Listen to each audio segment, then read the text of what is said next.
Buenas, Hola. buenas noches. Entonces, les damos la bienvenida de nuevo a nuestro quinto encuentro de la experiencia de biblioteca.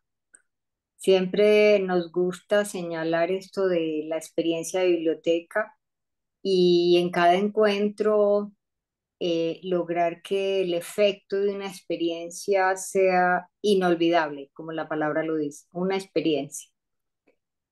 Como es una experiencia de biblioteca de la ANEL y es una experiencia dentro de una orientación política, lo que más interesa es, claro, todos vamos a distintas bibliotecas y leemos libros, pero en este caso es leer a Lacan. ¿Cómo leer a Lacan? Y nos ha parecido muy aportante, interesante acompañarnos con otro para poder sacarle provecho a estas lecturas de Lacan. Entonces, lo que tenemos esta noche es el encuentro de la experiencia de biblioteca en compañía con lecturas fundamentales. Entonces, bienvenidos y tendremos este recorrido interesante. Veremos al final los efectos. Adelante, Ana. Gracias, Luz, y bienvenidos a todos. De una vez también agradezco la colaboración de Irma, que nos acompaña desde Uruguay, es Irma, y Gloria, De ¿sí? Paraguay. De Paraguay, y Gloria Patricia, que nos van a colaborar con la lectura en voz alta. Voy a empezar por compartir entonces el PowerPoint. eh, para explicarlo para que empecemos con el programa. Compartir. Y en el programa tendremos, queda claro, eso, exacto.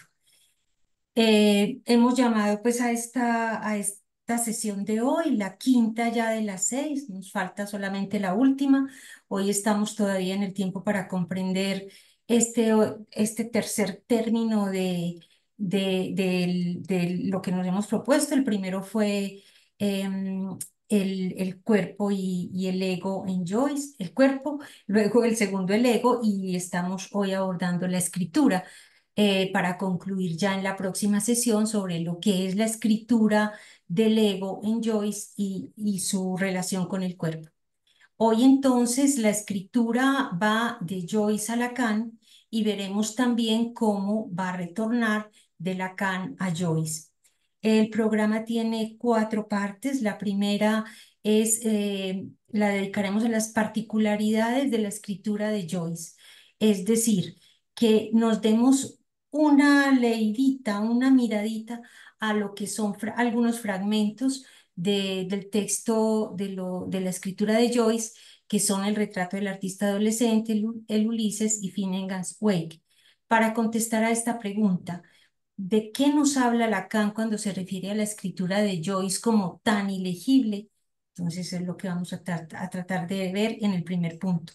En el segundo punto nos vamos a abrir a qué nos sorprende a nosotros de dicha escritura a partir de lo que hemos podido leer. No será mucho, pero lo poquito ya impacta siempre.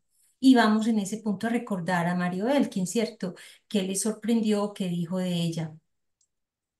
El tercer punto serán las puntuaciones de Lacan sobre la escritura de Joyce, las cuatro que están en el capítulo que hemos emprendido, del cual emprendimos la lectura, que es la escritura del ego, el capítulo 10 del seminario 23. Entonces, lo primero que él va a puntuar es el marco, luego la metáfora o comparación de la relación de Joyce con el cuerpo, el tercero el enigma y por último las epifanías. Y esperemos que por lo menos podamos empezar con el cuarto punto, que es qué es la escritura para Lacan a la luz de Joyce. Así que bueno, le cedo la palabra en este momento a Marcela, que nos va a hablar de las particularidades de la escritura de Joyce. Ujú. Eh, bueno, sí, entonces, pues como para poder apreciar un poco como la escritura de Joyce, de pronto para quien no ha tenido oportunidad de leerlo, sacamos un parrafito de tres de sus obras, de Retrato del artista adolescente, Ulises y Finnegan's Wake. Lo vamos a leer en voz alta y vamos a ver cómo desde el artista adolescente hay estos juegos de palabras, hay una cantidad de voces que lo hacen muy difícil de leer. Eh, Ana Victoria, adelanta, por favor. Eso. Y la que sigue. Aquí están pues los tres libros, Ujú. pero sobre todo quería resaltar esto que dice Lacan en Joyce y las palabras impuestas. Dice, resulta difícil no ver en el esfuerzo que hace, ay, un minutico, desde sus primeros ensayos críticos, inmediatamente después de Retrato de El Artista, que es como él señala que no como uno dice, retrato del artista, sino retrato de el artista adolescente. Más tarde en Ulises y para terminar en Finnegan's Wake, en el progreso de alguna manera continuo que constituyó su arte, cada vez que se le impone más relación con la palabra, a saber, destrozar, descomponer esa palabra que va a ser escrita. Entonces vamos a ver cómo en cada una de estas obras va apareciendo un poco más de esto. Vamos a empezar entonces con la lectura de Retrato del artista adolescente. Humphrey va a leer como el papá, Luz Helena como la mamá, Irma, que nos acompaña hoy como narrador literario, Ana Victoria, el nené de la casa, y yo voy a leer como un narrador desdoblado. Allá, en otros tiempos, y bien buenos tiempos que eran, había una vez una vaquita, ¡mu!, que iba por un caminito. Y esta vaquita, que iba por un caminito, se encontró un niñín muy guapín, al cual le llamaban el nene de la casa. Irma, Este era el cuento que le contaba su padre. Su padre le miraba a través de un cristal. tenía la cara peluda. Él era el nene de la casa. La vaquita venía por el caminito donde vivía Betty Brain. Betty bien vendía trenzas de azúcar al limón.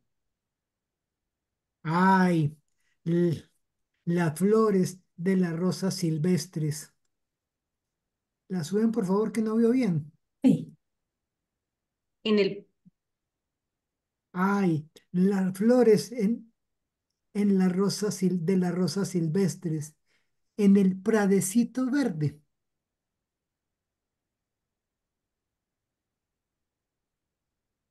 Esta era la canción que cantaba. era su canción. Ay, las flores de las losas verdes. Cuando uno moja la cama, aquello está calentito primero y después se va poniendo frío. Su madre colocaba el hule. De olor tan raro. Su madre olía mejor que su padre y tocaba en el piano una giga de marineros para que la bailase él. Bailaba. Tra la la, tra la la, y na, tra la, tra la la. Así Bueno, empieza, así empieza el retrato del artista adolescente. que queda uno que no entiende qué está leyendo. Bueno, y acá tenemos este ejemplo de Ulises, tenemos una grabacióncita en inglés y ya vamos a leerlo nosotros en español. God, he said quietly, isn't the sea what Algai calls it? A great, sweet mother? The Snarkring Sea, the Scrotal Tightening Sea, Epi Oinopa Ponton, Daedalus, the Greeks. I must teach you. You must read them in the original. Talata, Talata, she's our great sweet mother. Come and look. Bueno, y acá van a leer como narradora Gloria y como back Humphrey. Adelante.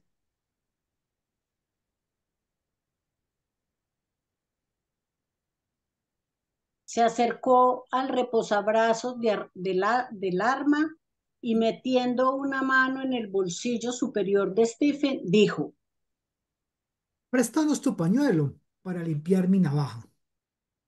Stephen le permitió sacar y mostrar, sosteniéndolo por una esquina, un pañuelo sucio y arrugado. Bob Mulligan limpió cuidadosamente la hoja de la navaja. Luego, mirando a través del pañuelo, dijo: El pañuelo del bardo, un nuevo color artístico para nuestros poetas irlandeses, verde moco.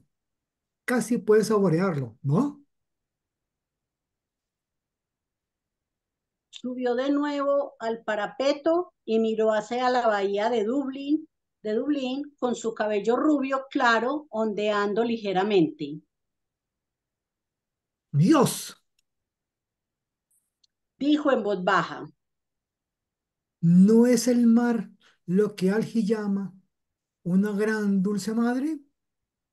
El mar verde moco, el mar que aprieta el escroto, Epi oinopa ponton. Ah, Dédalo, los griegos. Debo enseñarte. Tienes que leerlos en el original. Tálata, Tálata, ella es nuestra gran dulce madre. Ven a mirar.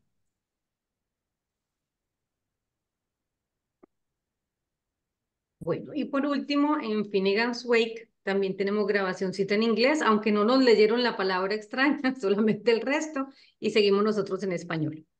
The fall of a once Wall Street old par is related early in bed and later in life down through all Christian minstrelsy. Great fall of the off-wall until that such a notice that Bishop of Finnegan errs stolid man that the Humpty Hillhead of himself promptly sends an inquiring one well to the west in quest of his tumpy tumtoes, and their upturned pike point and place is at the knockout in the park. Oranges have been laid to rust upon the green since the first love Livy.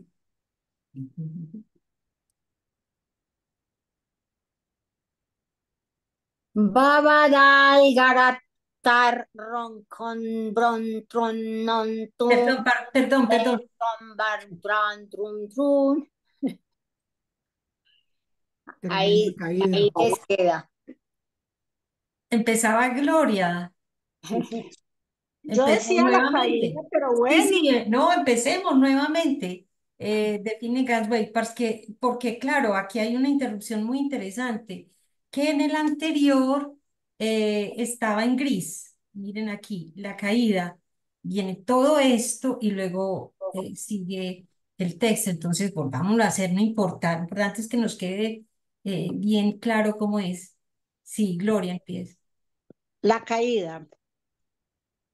Baba dal garatra roncon bron tren tun tren ban bon wan canto ho ho ho de netrutung. De un por entonces muy estricto viejo salmonete, se retaíla temprano en cama y más tarde en la vida, bajando a través de toda la junglaría cristiana.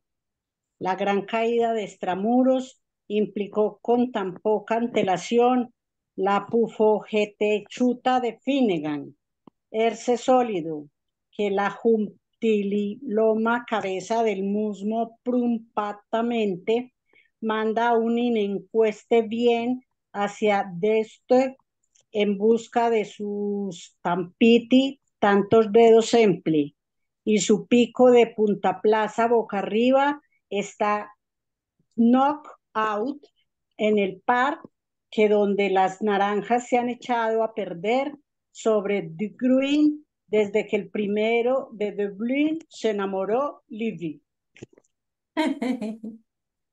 Gracias.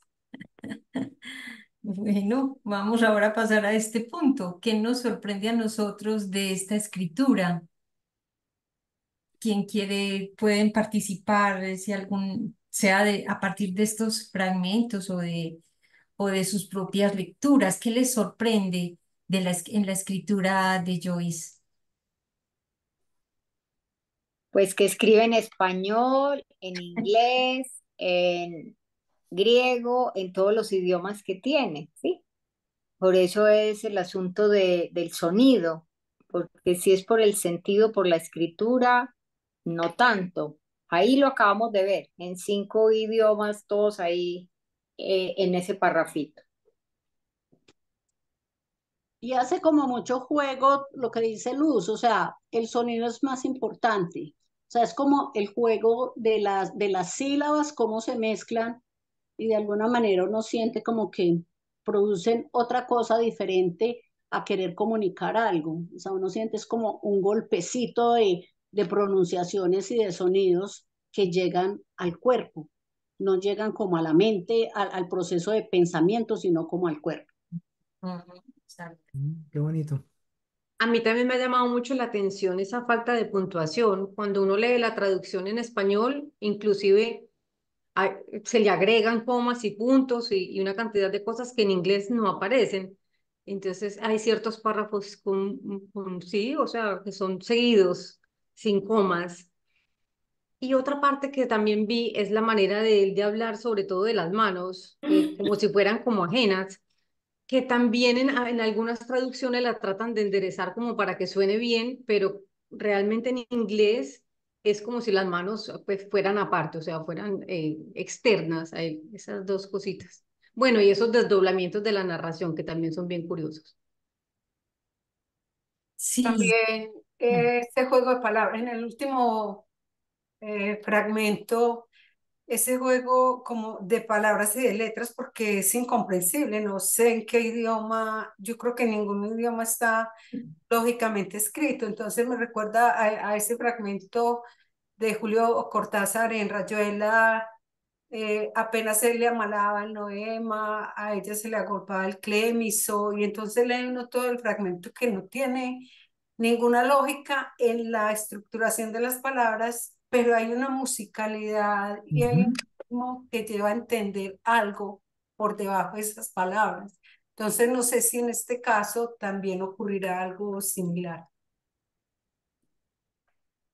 Es como una onomatopeya, cuando dice la caída y luego viene toda esa onomatopeya, todo eso que leyó Luz, es como una onomatopeya de la caída, solamente que demasiado prolongada, ¿cierto? Las Ujú. onomatopeyas no son tan extensas, es asombroso eso, Y sí. que cada lector lo leerá a su modo. Yo escucho la genialidad de la lectura que hacen Sí. ustedes y al tiempo me pregunto cómo lo leería yo, cómo lo leería otra persona, como que cada quien le pone su intención y su tono. Su voz, exacto, sí, Pero y es A una propósito musicalidad que de, da cuenta de una imagen. sí, sí, Irma, adelante. a propósito de eso, o sea que están diciendo las palabras que se leen y yo digo los sonidos que se leen. No sé si ahí hay palabras. Sí. Es muy fonemático, son puros fonemas. Ok. ¿Alguien más quiere comentar algo? Los martes a las 7:30, menos el primer martes del mes, estamos leyendo el texto, haciendo el ejercicio de lectura del texto que convocamos en la primera sesión. Y nos ha costado, a mí me ha asombrado mucho esto de la cantidad de voces. O sea, un texto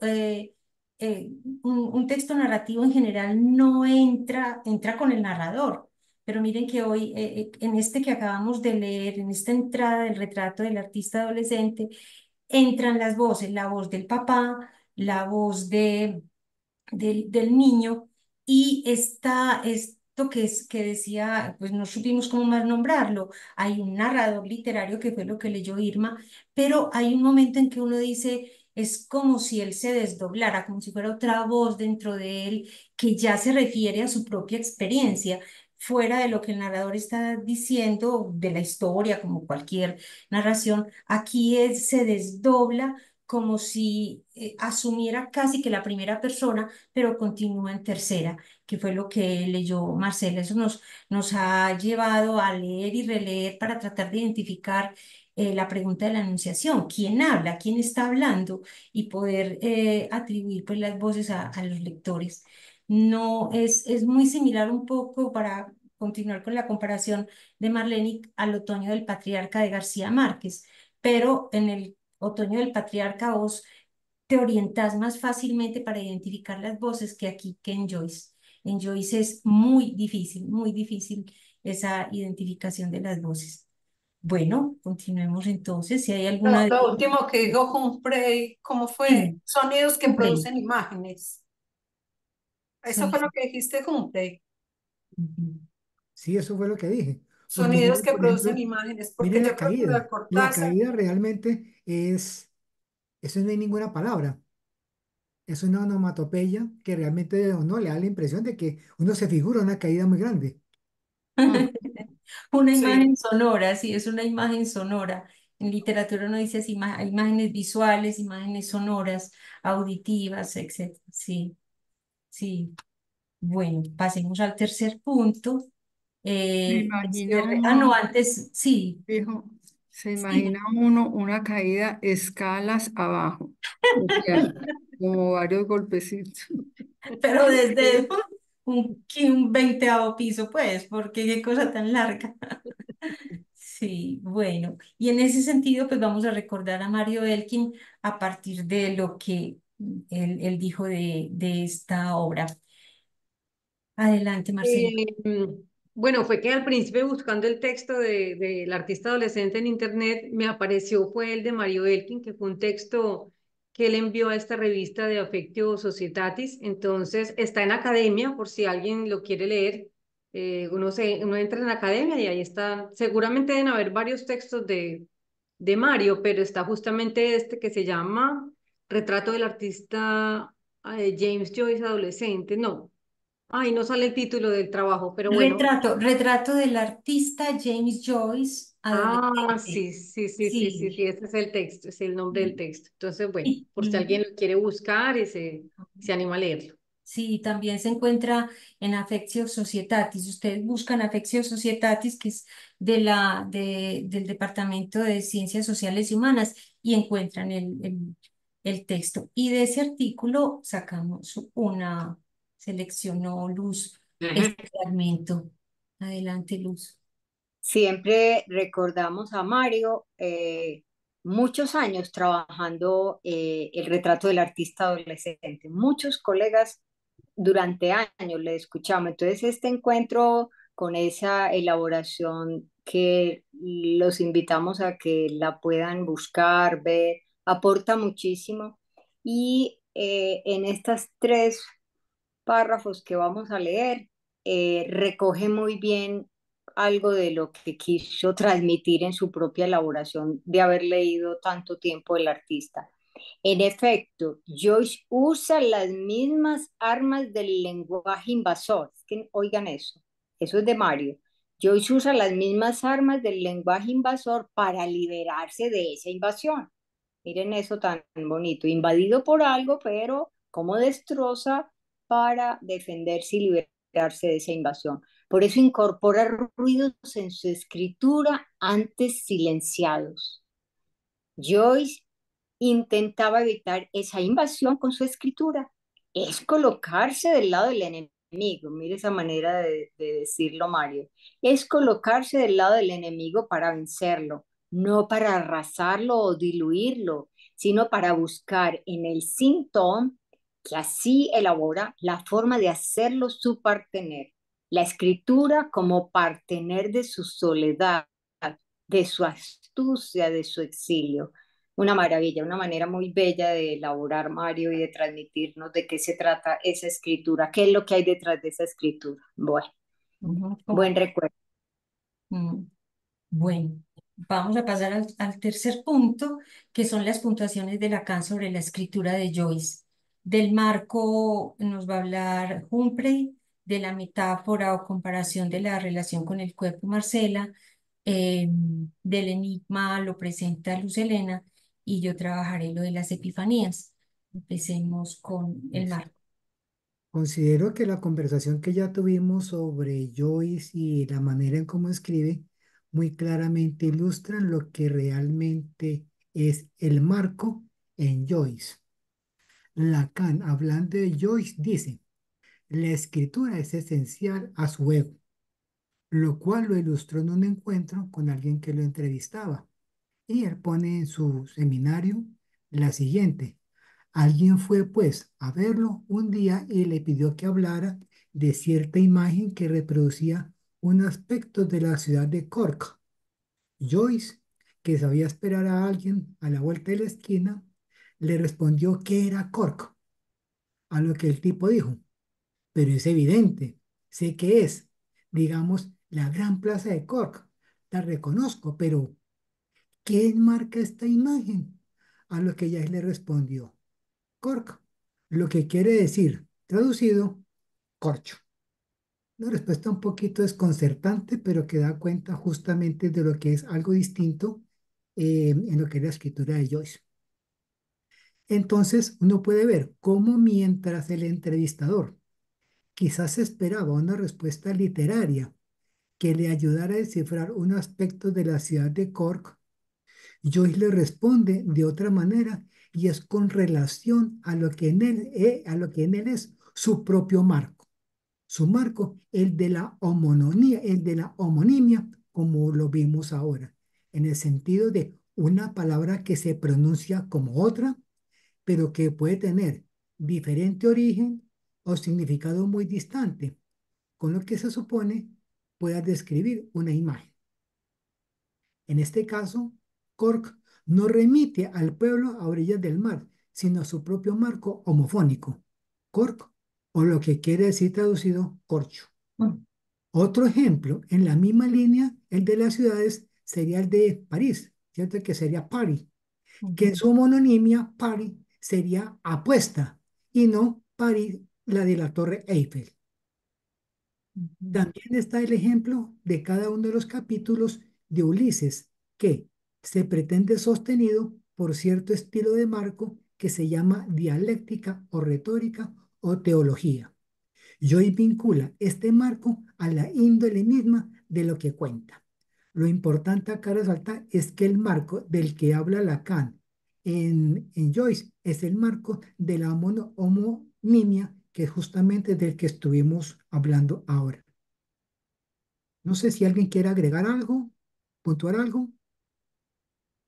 Exacto, no, no es el marco que uno está acostumbrado en un cuento infantil o para adultos o en una novela, donde te dan un marco, un contexto histórico, te dan un marco, una referencia. Si uno puede decir, por ejemplo, el marco de Cien años de soledad es Macondo y todo lo que García Márquez ha venido Ujú. construyendo en los cuentos, en la hojarasca, todo lo que anticipaba y anunciaba Macondo. Lo mismo Juan Rulfo con Comala y con sus cuentos del Llano en Llamas. Hay un marco de referencia que implica una significación, unas imágenes muy bellas y se trata de Macondo pues con todo lo que es la tierra caliente, ¿cierto? La costa o los desiertos de Comala. Pero aquí lo que sorprende es que el marco sea homonímico, o sea, que nunca vas a pensar en eso, como decía Humphrey, en la Tour Eiffel. Si te dicen París, bueno, Joyce no te daría la Tour Eiffel, Joyce te diría apuesta. O sea, homonímicamente lo que esa palabra representa, porque en francés, como decía Humphrey, eh, París, se dice París, es apuesta, es una apuesta. Entonces, eso así casi que hace poesía también, ¿cierto? Como en Cork y Corcho. Y parece que en Ulises, qué rico sería encontrar una lista que le da Joyce a alguien conocido donde está el marco homonímico de cada uno de los capítulos de Ulises, pues que se llaman Telémaco, Penélope, Ulises, todos, pero tienen ese marco homonímico que sería muy rico pues conocerlo. Ahí nos queda pues como para futuros trabajos. El segundo punto, bueno, queremos, hablando de esto, Ana queremos, Victoria, sí, de sí, te puedo preguntar algo. sí. Cuando te refieres al marco, pues, de ciertos escritores que ya los mencionaste, se pudiera pensar que pudiera ser algo del orden del marco edípico, de su historia, como de las coordenadas que rigieron su vida y que de pronto en Joyce, pues que está desabonado del inconsciente, o sea, del discurso del otro, pues, ¿sí me entiendes? Algo se pudiera pensar desde esa perspectiva. Sí, también, exacto. Pero, por ejemplo, uno podría decir que en poesía también hay marcos. A ver, se me ocurre, por ejemplo, en Rubén Darío, si digo, eh, por decir sonatina, donde está la princesa triste y ella está soñando en que va a venir un príncipe y que la va a rescatar y que, bueno, hay un marco de referencia que son los cuentos de hadas. Sí, sí, Ujú. ves, hay otra hay algo que sustenta en términos de imágenes y de relato lo que se está contando o poniendo en escena. Aquí exactamente lo que decís. No, él no puede hacer referencia a esos marcos imaginativos. Sí los hay, porque vamos a ver más adelante que él va a poner carnita, digámoslo así, a lo que es el hueso de la narración, pero aquí el marco es lo más elemental, la relación homonímica, fónica, ¿sí? Cork, cork, cork, escorcho. Entonces es la relación homonímica esencial. Es muy extraño, porque es que, a ver, ahí pasaba que queremos invitarlos a leer en voz alta el capítulo 3 del seminario 10 que nos quedó pendiente en el ciclo anterior sobre el Unheimlich, en la angustia, porque Lacan nos enseña a diferenciar bien el marco. Siempre, por ejemplo, en el fantasma hay un marco, en las fantasías hay un marco, y nos lo enseña a trabajar. Entonces, ese nos quedó pendiente del año pasado y aquí este marco que nos enseña a trabajar en este capítulo nos permite contrastar, porque es que es lo que dice Lacan. eh, Esto ilustra el hecho de que en lo que escribe, Joyce pasa siempre por esta relación con el marco. Es decir, como que la pasara y solamente se dedicara, solamente se tuviera como marco la dimensión fonética, la dimensión homonímica de la frase.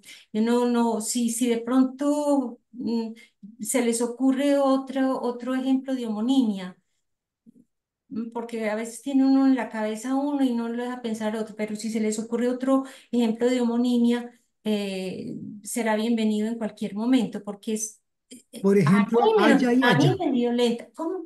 haya y haya, Allá y allá. haya y Exacto. haya, y haya y haber.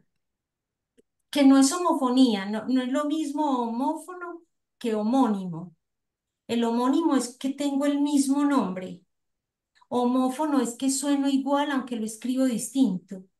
Por En el eso, homónimo vos escribís y pronunciás igualito, pero Por te está ejemplo, refiriendo a dos cosas diferentes. Sí, ejemplo. a mí se me ocurrió, bueno, aquí en Latinoamérica no sería como tanto, pero el banco, o el banco, pues el banco de la silla o el banco del banco donde se guarda el dinero. Ese es más homónimo, exacto. Ujú. Ese es más homónimo, banco. Y ahí yo ya me pierdo si no me dan un contexto. Pero Joyce va a jugar con esa homonimia, ujú, que es distinto a homófono. Muy buena la pregunta y la intervención, sí, para que. Entonces, a mí, por ejemplo, que ustedes saben que yo me formé pues en español y literatura, me revuelca por completo esta perspectiva tan bella de Lacan, hacernos caer en cuenta que el marco de Joyce es la homonimia.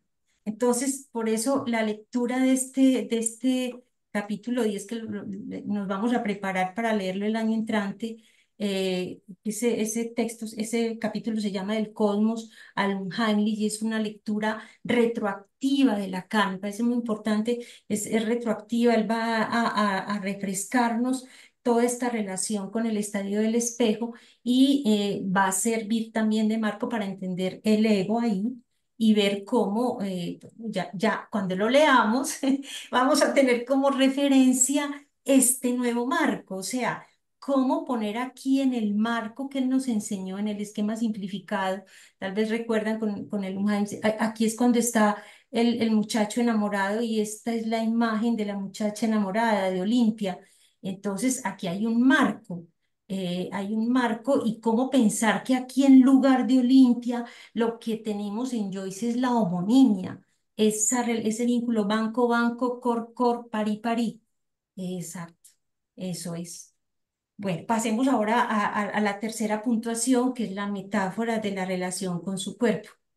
Sí. Bueno, entonces Lacan nos dice que le sorprende la manera en que Joyce metaforiza la relación con su cuerpo.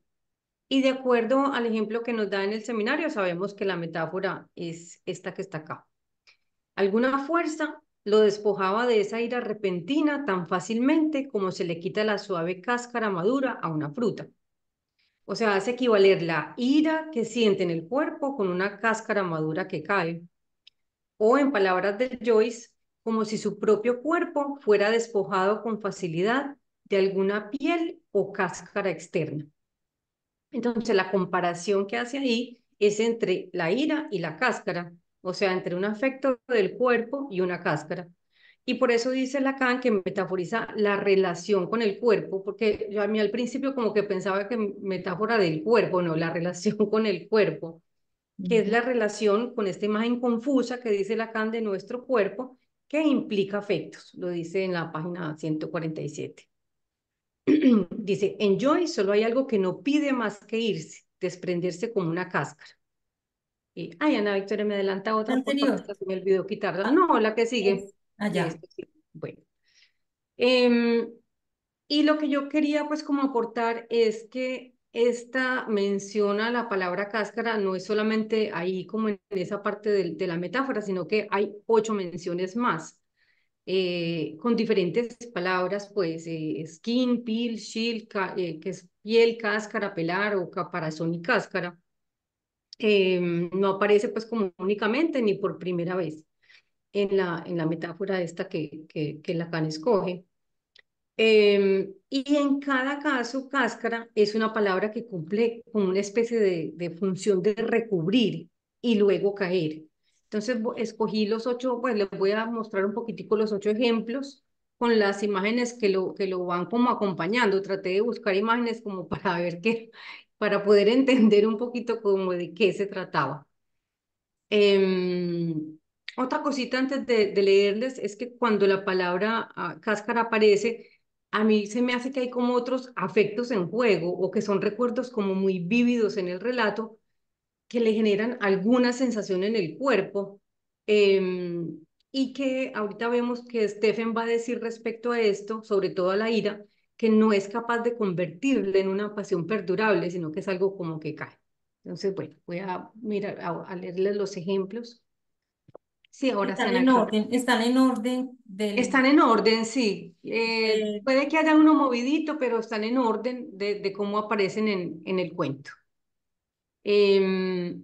Este pues es de With Peeled Almonds, que son almendras peladas, leo.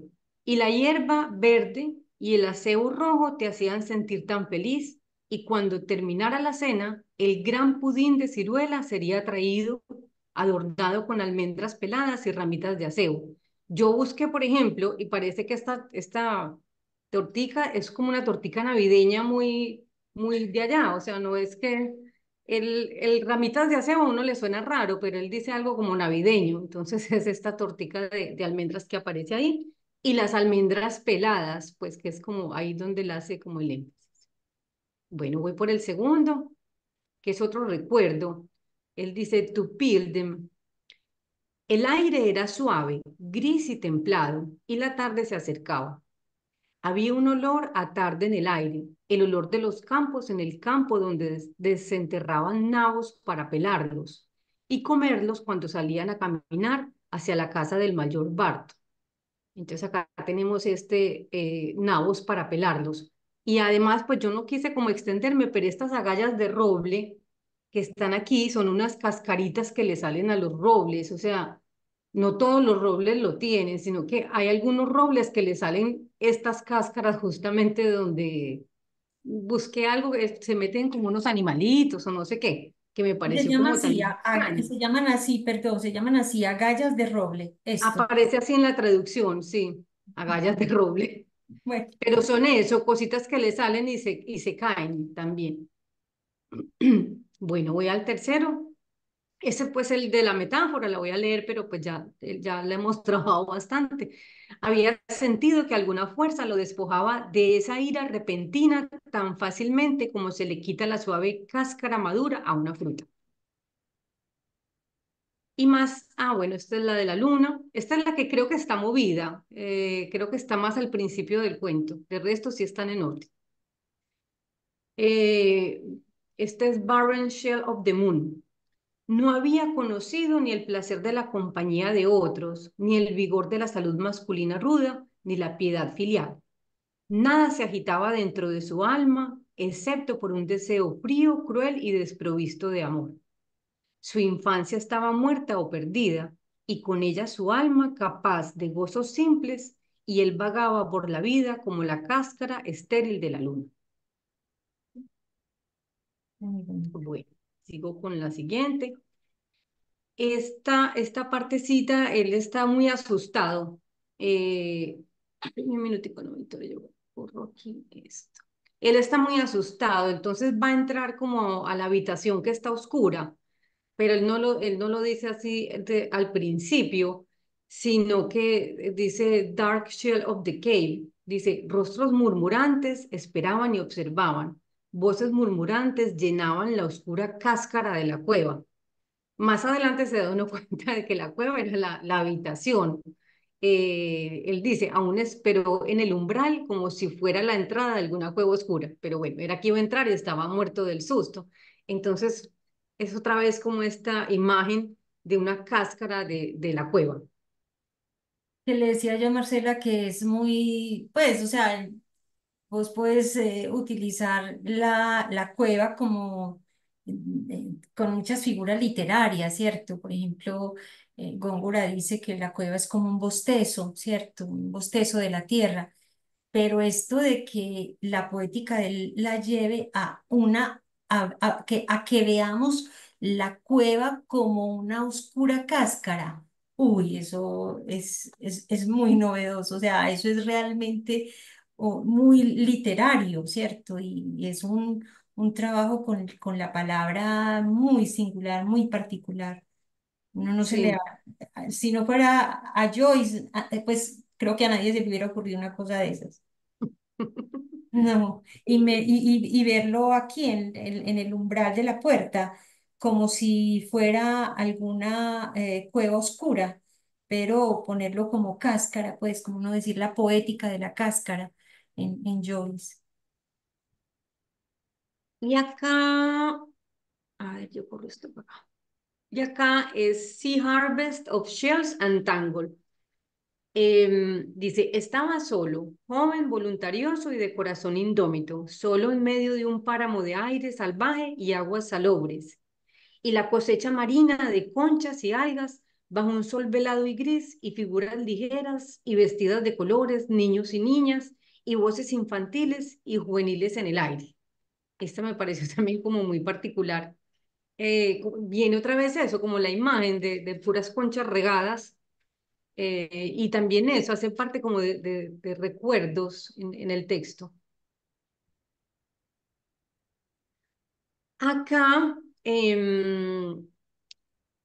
yo creo que aquí ya vi, ya, este es mucho más adelante. Entonces él decía, y si le enviaba así, aquí es tapping of eggshells, y si le enviaba los versos, serían leídos en el desayuno entre el golpeteo de las cáscaras de huevo.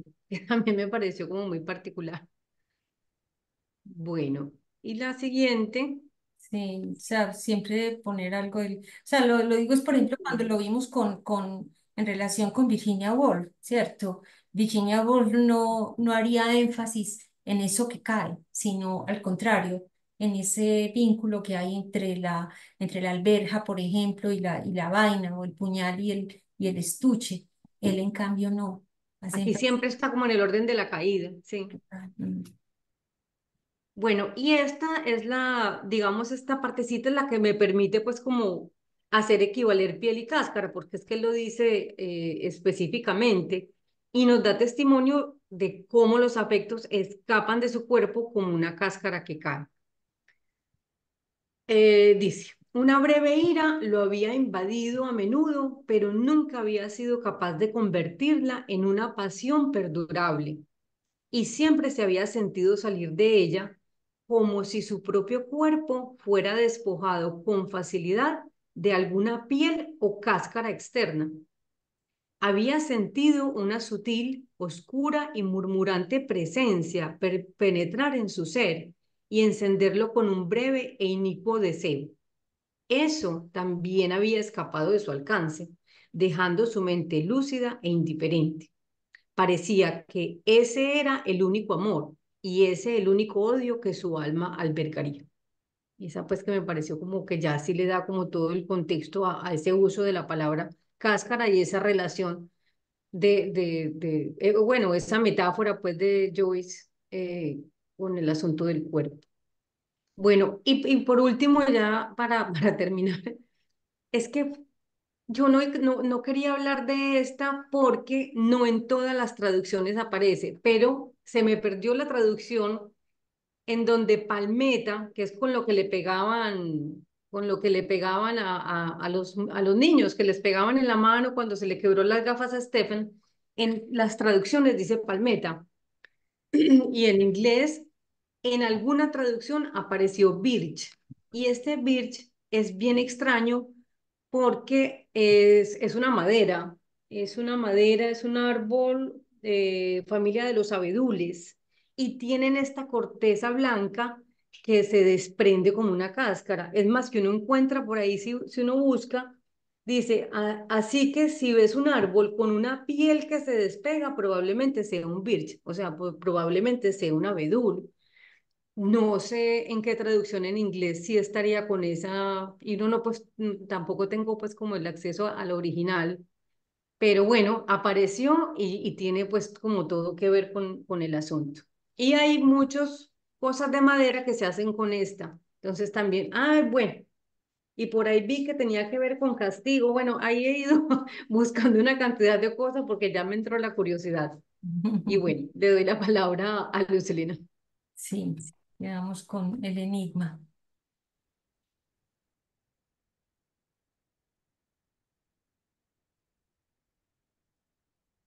Luz, ¿estás por ahí?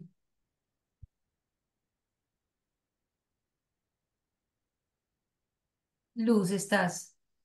¿Será que se quedó sin conexión? Ay, sí estoy, es que estaba con el micrófono cerrado hablando Ah, sola, dándole las sí. gracias a Marce por todo ese recorrido que nos hizo para tratar de entender un poco más eso de la cáscara, eso que ese afecto de la ira que se cae y todas estas homonimias que las podemos entender un poquito mejor ahí, ese uso que hace de las palabras, destrozar y descomponer. Ahora vamos a pasar entonces al enigma. Un enigma en el retrato de el artista adolescente. Vamos a introducirnos un poco primero en el episodio de la enfermería para luego entrar a entender algo del enigma, ¿sí? Cómo él maneja también el enigma, así como vimos lo del marco, la metáfora y ahora vamos a ver el enigma. Ahora los periódicos no traen más que cosas de política, dijo el muchacho de tercero de gramática. Perdóname, esto es, Ah, aquí va a leer Humphrey. Humphrey, y habla Sí. primero Humphrey, que yo soy Stephen. Hola. Yo Yo soy soy el narrador. y Marcela, el narrador. Bueno, Adelante. vamos a meternos entonces al episodio de la Bueno, enfermería para poder entender un poquitico lo del enigma. ya. Aquí dice Adelante. acertijos, acertijo, Ah, pero el acertijo es enigma. Ujú, mm. listo. Ahora, Adelante, Humphrey. ahora, los periódicos no traen más que cosas de política. Dijo el muchacho de tercero de gramática. Hablan también en tu casa de eso. Sí, Dijo Stephen. En la mía también. Dijo él. Después se quedó pensando un rato y añadió. Dédalus, tú tienes un apellido muy raro y el mío es muy raro también. Mi apellido es el nombre de una ciudad. Tu nombre parece latín. Después preguntó. ¿Qué tal maña te das para los acertijos? Stephen contestó. No muy buena. El otro dijo. A ver si me puedes acertar este. ¿En qué se parecen el condado de Kildare y la pernera de los pantalones de un muchacho? Stephen estuvo pensando cuál podría ser la respuesta y luego dijo. Me doy por vencido. En que los dos contienen un muslo. ¿Comprendes el chiste? Ati es la ciudad del condado de Kildare y Tig un muslo, lo que hay en una pernera.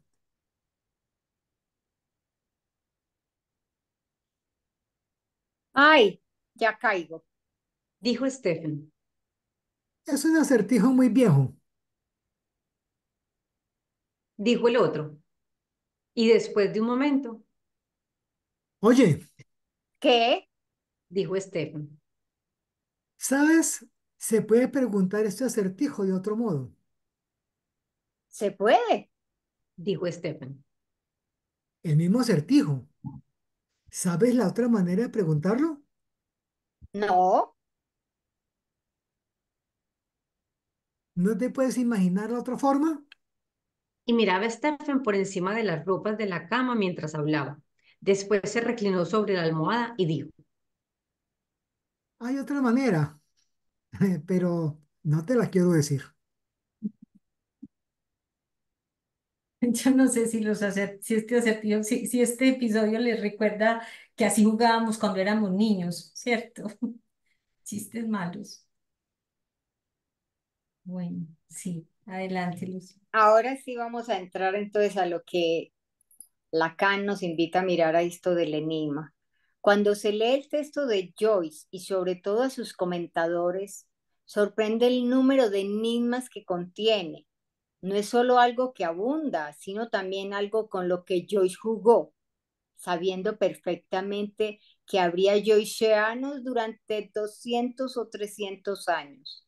Son personas que únicamente se ocupan de resolver los enigmas. La cosa consiste, como mínimo, en preguntarse por qué Joyce se puso eso en ese lugar. ¿Por qué Joyce puso eso en ese lugar? No se trata tanto de los enigmas. Naturalmente, siempre encuentran una razón. Puso eso en ese lugar porque justo después hay otra palabra, etcétera. En resumen, es exactamente como en mis historias de objetos, menciones, dimensión y todo lo que sigue. Pero en mí hay razones, quiero expresar algo. Utilizo equívocos, mientras que con Joyce uno ya no entiende nada, tanto más cuanto que él sabía un montón de latín. Sí, este objeto mención son juegos de palabras de Lacan. Todos son equívocos de él, pero vea la diferencia. Seguí. Felizmente, en una época me interesé en el enigma. Lo escribo E subíndice E. Se trata de la enunciación y del enunciado. El enigma consiste en la relación de E mayúscula con E minúscula. Se trata de saber por qué diablo se pronunció tal enunciado. Es un asunto de enunciación y la enunciación es el enigma llevado a la potencia de la escritura. Vale la pena detenerse en esto. Que yo sea el escritor por excelencia del enigma no sería la consecuencia del ensamblaje tan mal hecho de este ego, de función enigmática, de función reparatoria. Si no fuera tan tarde, habría podido citarles un montón de ejemplos de que Joyce es por excelencia el escritor del enigma. Los invito a verificarlo.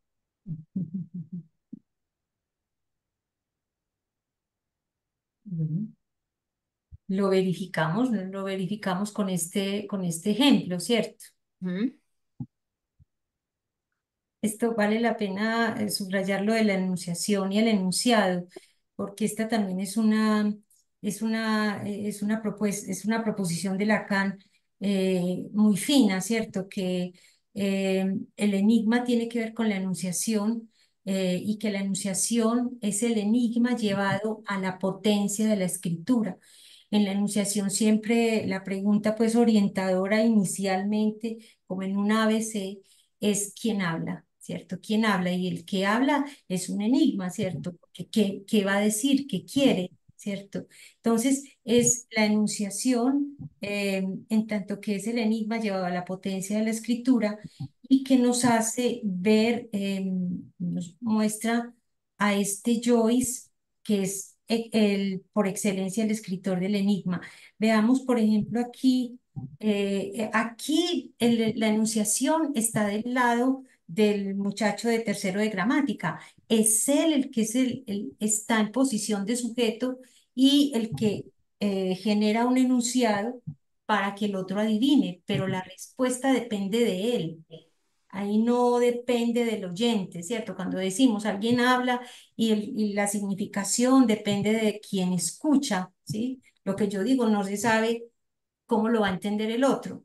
Pero aquí en el enigma, el enunciado depende, la significación va a depender de la enunciación, del mismo enunciador, no de quien oye, porque este Estefan no sabe, es un enunciado que tiene que ver la ciudad de Kildare y la pernera de los pantalones de un muchacho, ¿cierto? Ese es el acertijo. Y la respuesta, el único que la sabe es el muchacho de tercera de gramática. Él pudo ver la respuesta, no dio, se da por vencido y cuando este muchacho pues le explica cuál es la razón, eh, casi que el que se ríe más es él, ¿cierto? Que los dos contienen el muro. Aquí nuevamente está la homonimia, ati y, y, a, y atin. Yo no sé pronunciar en inglés, pero es lo mismo, la ciudad del condado de Kildare y Muslo, que es lo que hay en la pernera. Tai, tai, ¿Cómo? tai. Ok. Ati se pronuncia muy parecido a tai. Ah, eso, María Isabel, muy gracias. Exactamente, esa es Y la en ese homonimia. caso son No, homófonos, homónimos, son homónimos. pero no se escriben igual. No, sí, porque Suena, son homófonos. Por eso, suenan igual, pero no se escriben igual. Homófonos suenan igual, pero se escriben distinto. pero es Ajá. que son palabras diferentes. Ya ahí Por eso. yo ya desbaraté la palabra para que me sonara. Entonces ahí yo creo que también hay esa dimensión de la homonimia. En cambio, en homófono, en haya y haya, no descompusiste la palabra, ella queda igualita. Aquí la tuviste que dividir. María Isabel, ¿puedes volver otra vez a pronunciarlas, porfa, para que quede bien claro? Sí, Atay es la ciudad, ¿cierto? Atay. Y cuando se va a referir al muslo se pronuncia también así, Atay, Atay. Genial, no, esto me encanta a mí, mejor dicho. Bueno, y cuando ya termina, ¿cierto? Le explica, el otro ya entiende, pues, porque yo también ya entendí. Es que el sonido es distinto, es que es otra cosa cuando uno puede escuchar, entender estos sonidos, estos juegos de sonido. Pero al Yo me lo final, acabo pues de pillar, yo me lo acabo pues de pillar. genial, genial, eso es leer Joyce. De Pues otro modo no lo entonces, habríamos entendido no, no, el no. acertijo. Y menos con este inglés tan malo, el mío, pues, por ejemplo. Entonces, aquí esto. eh, Cuando ya le va a decir, sabes, se puede preguntar, lo deja inquieto, sabes, se puede preguntar ese acertijo de otro modo. Se puede. Sí, sabes, no te lo puedes imaginar de otra forma. No, mire, ¿quién tiene la clave? El enunciador. Está del lado de la enunciación. Por eso está la escritura llevada a su máxima expresión, porque es el enunciador quien va a jugar en la enunciación con el enunciado que va a pronunciar. Pero esto sí es el colmo, pues esto sí es lo más cruel que puede haber, ¿cierto? Y lo más, no sé, más diciente de lo que es esa función de la enunciación. hay otra manera, pero no te la quiero decir. Yo que estoy hablando, no te la quiero decir. Te quedas con la inquietud. Y efectivamente, después cuando sigue aquí el texto, dice que él se queda pensando en por qué no me la quiso decir. Si tenemos los mismos papás, pues si el papá de él hace esto, el mío, tata, ¿por qué no me lo dice? Y entonces ahí es lo que dice Lacan arriba, ¿cierto? Joyce deja ahí para que los universitarios se queden pensando en estos mismos acertijos, porque aquí es el mismo autor el que lo plantea para los lectores, cada uno pensando, ¿de qué otra manera? Eso es el enigma, esa es la función del enigma. Estos son pues pedacitos, pruebitas nomás, y vamos a las epifanías. Dice Lacan lo siguiente, eh, la puntuación sobre la epifanía. Aún faltaría que diga algunas palabras que había preparado sobre la famosa Epifanía de Joyce, que encontrarán en todos los recodos. Les ruego que verifiquen lo siguiente. Cuando él da una lista, porque da una lista de 40 epifanías, esas las conoció Lacan, cuando él da una lista, todas sus epifanías se caracterizan siempre por lo mismo, que es precisamente la consecuencia resultante del error en el nudo, a saber, que el inconsciente está ligado a lo real. Cosa fantástica. Joyce mismo no dice otra cosa. Se lee claramente en Joyce que la epifanía es lo que hace que, gracias a la falta, se anuden inconsciente y real. Eso está muy claro para Lacan, pero nosotros vamos a tratar de entenderlo y a partir de algunos ejemplos. Efectivamente, como les decía, Joyce hace una lista de epifanías y se publican, ¿cierto? Después o sea, sí. Y después los editores y sus lectores han encontrado otras después de que él muere y ya ahora van por 60 y por 80 epifanías. Pero bueno, si uno se basa en las primeras, están enumeradas, él mismo las enumeró. Encontré estas dos ediciones por internet. Esta de la izquierda es bilingüe, qué rico poderla tener. Y la de la derecha es más accesible, es de Montesinos y tienen una vista previa en internet de 37 páginas. De ahí tomé pues algunas de las epifanías que vamos a leer, o por lo menos una que nos alcance el tiempo. En la nota de Julián Ríos de la editorial Montesinos, él dice que, claro, la palabra epifanía viene de los Reyes Magos. La epifanía es lo que se le revela a los Reyes Magos cuando nace Cristo. Y que Joyce prefirió el término epifanía a otros términos literarios como símbolo, paisaje interior, elemento destructivo, expansiones, etcétera. ¿Por qué? Porque aunque no sea inocente de la tradición literaria, pues que inclusive cuenta en un video que les voy a recomendar, eh, con mucho entusiasmo les recomiendo el video de Zacarías Marco, que hace una lectura muy cuidadosa de las epifanías de Joyce y nos dice que el Joyce empieza a escribir epifanías casi que al mismo tiempo que Gabriel de Annunzio, que es un escritor italiano, publica las Epifanías del Fuego, o sea que también pues tenía ese aliciente literario en su época. Pero no siendo inocente pues de esa tradición literaria, Joyce prefiere la palabra epifanía a símbolo. ¿Por qué? Porque esa palabra se centra en la iglesia y el país que él rechazó, ¿cierto? Que sabemos pues que él se autoexilia de Dublín y obviamente de la iglesia cristiana, sabiendo pues que se formó como con los jesuitas. Bueno, en una de las epifanías, uno no entiende nada, yo voy a pasar esto, que pues, se alcance el tiempo bien.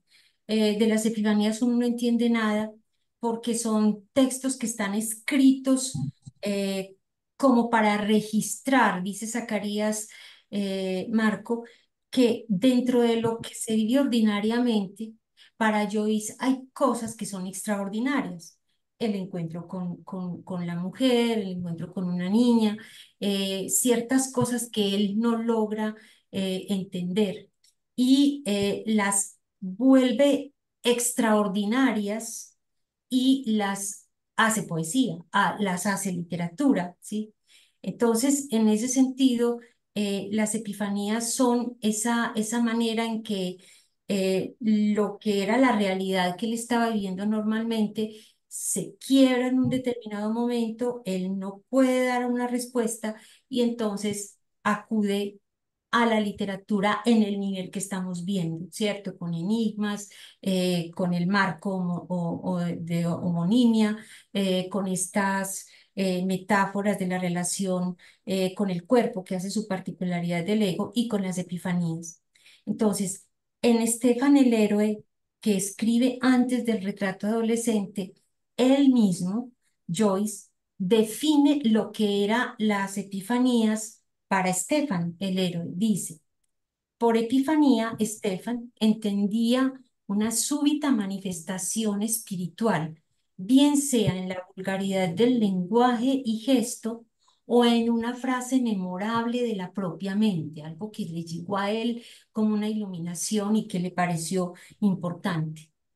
Creía, Estefan, que le tocaba al hombre de letras registrar esas epifanías con extremo cuidado, visto que ellas mismas son los momentos más delicados y evanescentes. Son momentos claves. Entonces, dice también Zacarías que hay un cambio. Él empieza a escribir las epifanías de entre 1900 y 1903.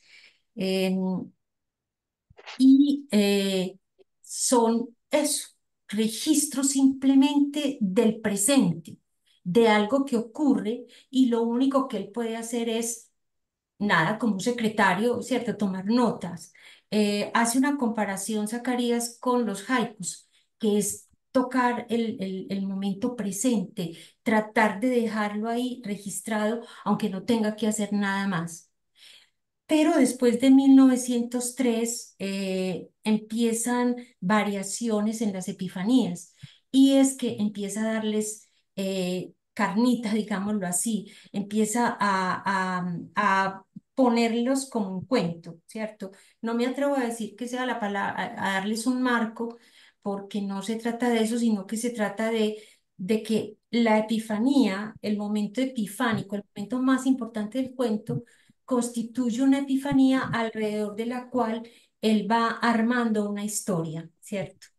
Entonces, esos son los cuentos de dublineses. Cada cuento implica una epifanía y él va a incluir a partir de ahí también las epifanías en Ulises, que será de 1922.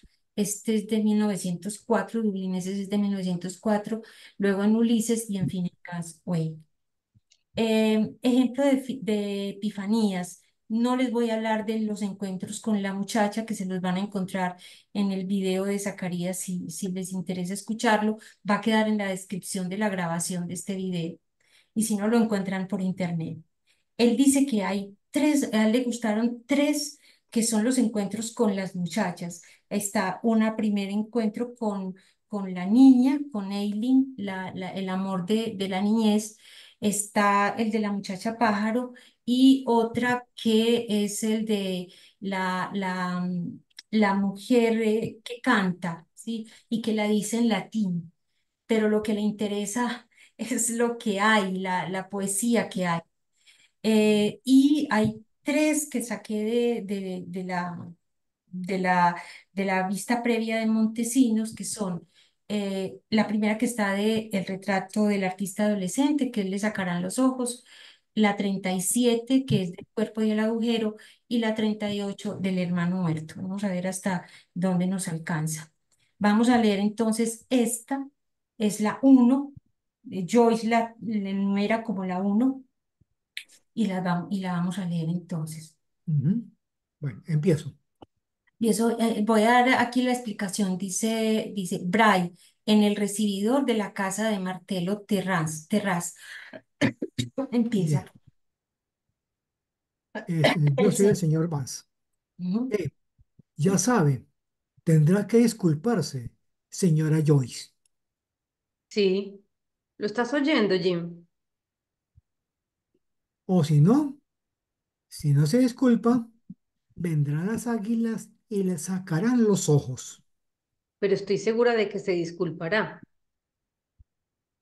Debajo de la mesa para sí mismo. Dice Joyce, debajo de la mesa para sí mismo, dice Joyce. Ujú. Le sacarán los ojos. Disculparse, disculparse, le sacarán los ojos. Disculparse, le sacarán los ojos, le sacarán los ojos. Disculparse. Mm, Ya, eso es todo. Esa es la epifanía. Entonces, ¿cuál es la escena? ¿Qué es lo que ocurre, cierto? Entonces, este señor Vance es el papá del primer amor de, pues, de la niñita con la que juega, que es Aileen. Y quién sabe qué estaba haciendo con él. El caso es que llega furioso y le dice a la mamá de Joyce que él tiene que disculparse. Entra con un bastón, o sea, amenazante. ¿Quién sabe qué haría Joyce? Da la impresión que Joyce no entendió qué hizo, ni por qué tenía que disculparse, que ocurre mucho con los niños. A veces los niños ni se dan cuenta qué pasó, ¿cierto? O por qué los están regañando, hay que explicarles. Pero aquí Joyce se quedó en la perplejidad, uno podría decir. Suponemos que esté jugando con la niña tranquilamente, porque a eso iba, a estar con la niña.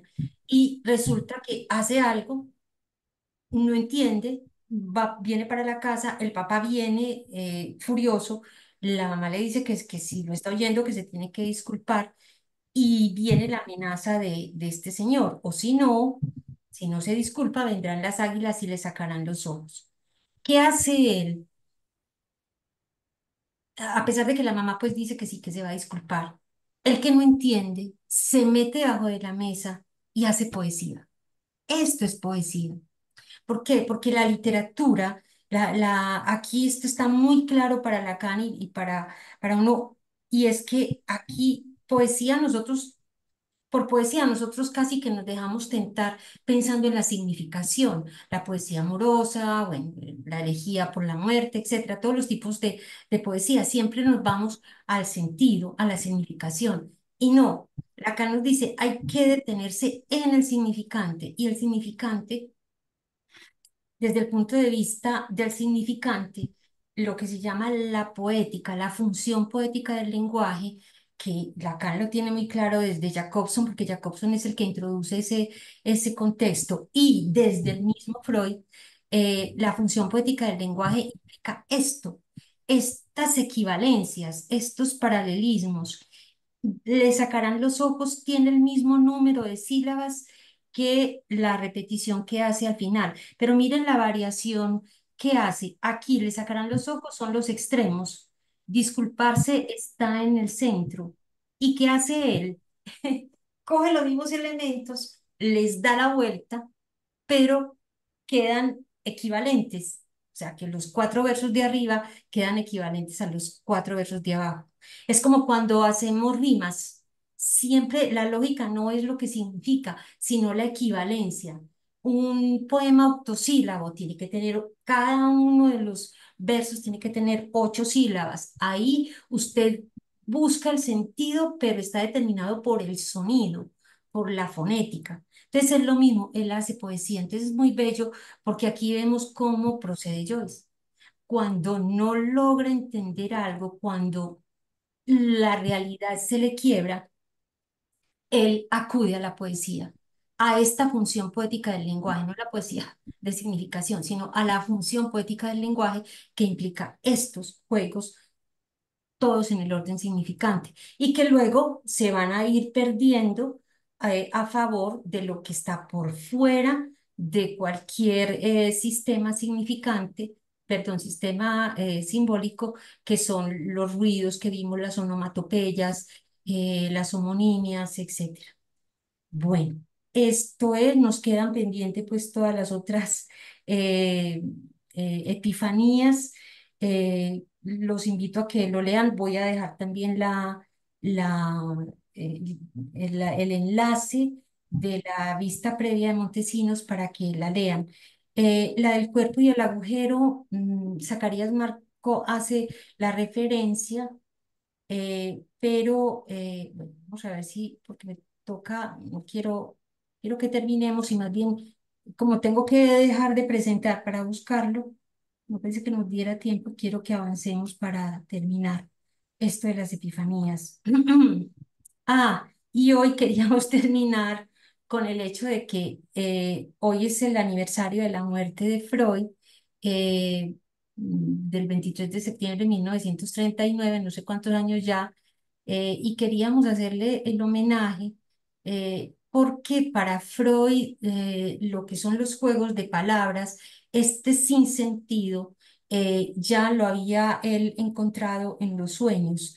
En la interpretación de los sueños nos encontramos esta referencia que él hace a la Lang, o sea, lo que Lacan va a llamar retroactivamente la Lang. Dice Freud en la página 309 del volumen 4: las deformaciones léxicas del sueño se asemejan mucho a las que conocemos en la paranoia, pero que tampoco faltan en la histeria y en las ideas obsesivas.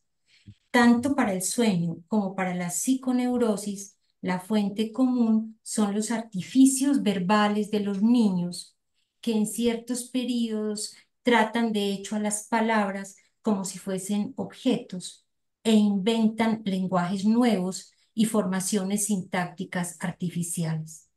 Esto es la Lang, ¿cierto? Desde 1900 retroactivamente. Entonces, me parece que era esto lo pensábamos dejar para la próxima ocasión, pero me parecía que hoy también iba, o sea, Freud tiene este término, deformaciones léxicas. Lo nombraba con los elementos que él tenía, anticipando en mucho a la lingüística, pues, pero es lo que retroactivamente Lacan ha podido encontrar a partir de Joyce en lo que es toda la escritura de Joyce, que es una literatura absolutamente distinta. Esta nota de 29 nos remite al capítulo del chiste y su relación con el inconsciente, a este capítulo 8, perdón, al capítulo 4 del chiste y su relación con el inconsciente, donde también hace referencia a lo que es el chiste por fuera de todo sentido. Me parece importante hacer esta anotación, puesto que siempre se le atribuye a Freud como si él trabajara el sentido solamente. A él no le fue extraño estas formaciones del lenguaje que no tienen nada que ver con la significación, con las imágenes, con el sentido, y que está en el puro nivel de lo que después Lacan va a llamar el significante y Freud en su época llamaba el representante. Bueno, se me quedaría solamente invitarlos para terminar este PowerPoint el lunes 21 de octubre para el momento de concluir, donde intentaremos recoger ya eh, qué podemos entender del lado de Lacan como escribir el ego, qué significa escribir el ego.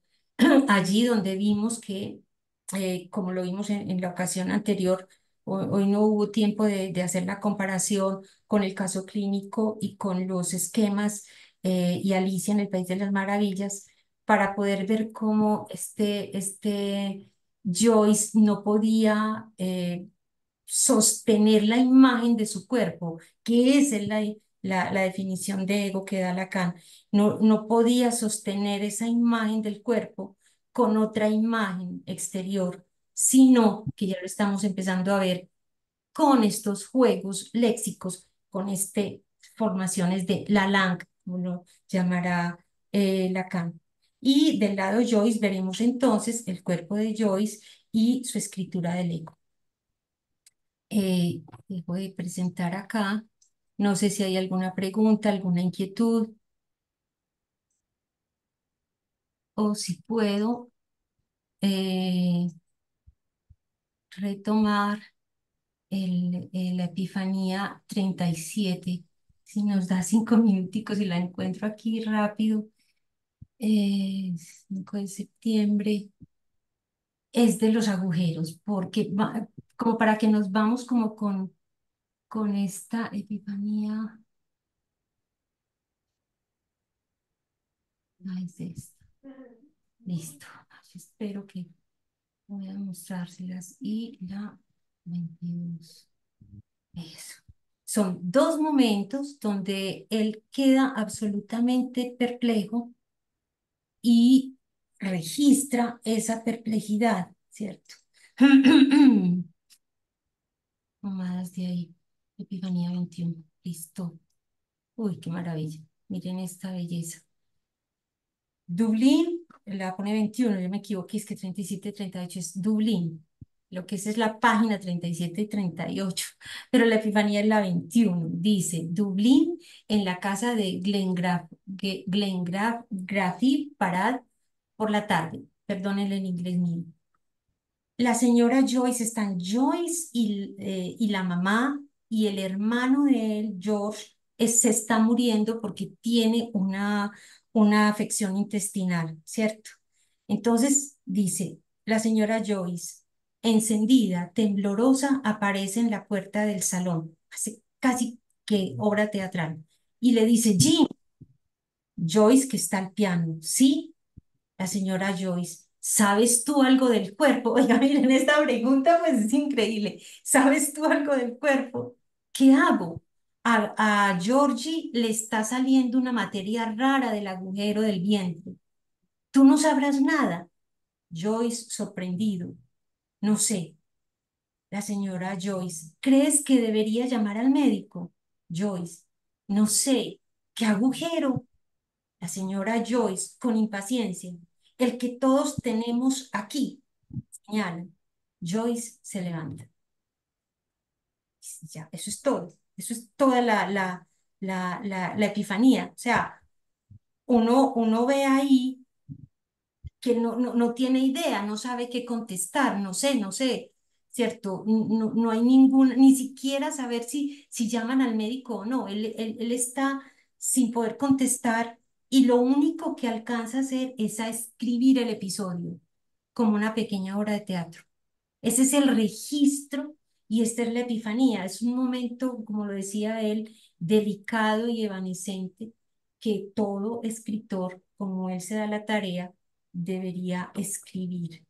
Bueno, este es uno. Y la 22, para que nos despidamos con esta 22, es cuando ya el hermano se muere, ¿sí? Es cuando el hermano se muere, eh, no, abrí donde no era. Cuando el hermano se muere, porque es que siempre hay un comentario del muerte del hermano. Ya, es esta. Es esta. Ana Victoria, pero aquí estamos viendo la 21 todavía. Sí, sí. Eh, soy yo la que estoy perdida. Entonces, debo de presentar, yo creo más fácil el camino. Y la 22 es muy breve, son todas muy breves. Mire esta belleza, dice 22. Todos duermen. Iré ahora. Yace en mi cama, en la que dormí anoche. Le han cubierto con una sábana y le han cerrado los ojos con unos peniques. Pobre criatura. Hemos reído juntos a menudo. Aguantó sin chistar la enfermedad. Siento mucho que muriera.